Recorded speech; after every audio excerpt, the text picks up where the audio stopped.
Have you ever caught yourself waiting for proof? Not just any proof, but that invisible line, that really bad moment when you'd finally be allowed to leave. Maybe it's a bruise, a scream, or some public scandal. But what if the pain has no visible scars? What if the wounds you carry are invisible, living deep in your chest, surfacing as that quiet dread you feel every single night?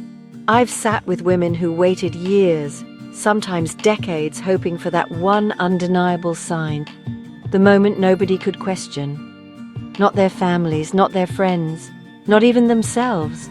They didn't wait because they were weak. They waited because they'd been taught to doubt themselves, to minimize their pain, to believe that unless there's some dramatic headline-worthy crisis, what they're feeling isn't bad enough. So maybe you're exhausted. Maybe you tiptoe around your own home, careful not to disturb the peace. Maybe he doesn't yell. Maybe he never lays a hand on you. But you flinch inside when you hear his key in the door. You scan his mood before you allow yourself to speak. Still, a voice whispers, "Is this really enough to leave?"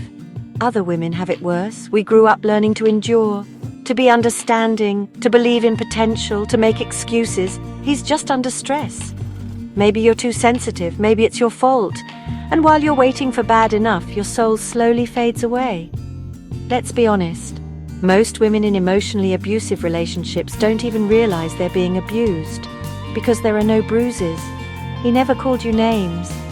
He didn't cheat, at least not that you know of. He provides. He might bring you flowers right after he's ignored you for days.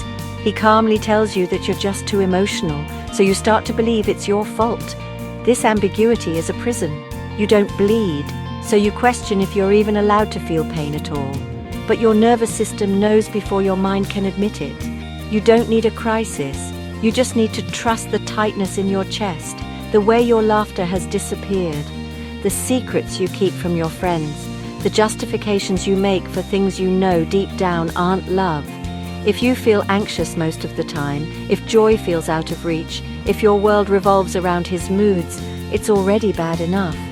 So here's the permission you've been waiting for. You don't need to wait for him to hit you. You don't need a court case. You don't need anyone to validate your pain. You don't have to prove your suffering to anyone.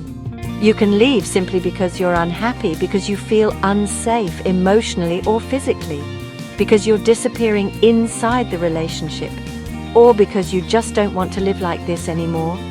That is enough. And if you're still unsure, ask yourself, would I want my daughter to live like this? If the answer is no, then it's no for you as well. If he says, "I won't give you a divorce," let this ring louder. I no longer give you the right to decide who I get to be. The deepest prison isn't built by him. It's built by believing you must stay until something bad enough happens. You're allowed to leave before it destroys you, not when, before. It's self-love, self-respect, and wisdom.